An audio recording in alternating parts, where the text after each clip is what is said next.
permanecerán para siempre, y nadie las arrebatará de mi mano.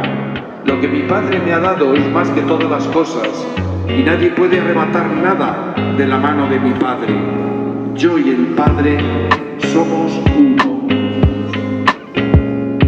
Palabra del Señor. Gloria a ti, Señor Jesús. Y os doy el Evangelio, la buena noticia para que lo beséis.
No me chilléis.